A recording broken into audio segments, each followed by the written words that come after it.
Are you using a Google form to have people vote on a t-shirt design, a new logo?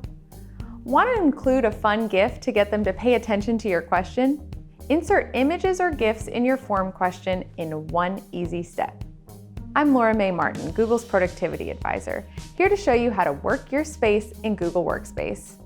Today we'll show you how to use an image in a form question. In a form, click the image icon next to your new question.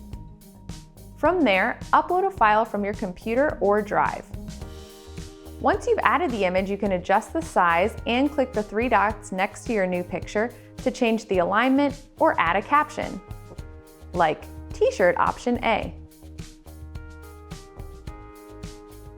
So there you have it. Add an image to your form question in one easy step. If you have any specific questions about this tip, leave them in the YouTube comments below. Looking for more tips just like this?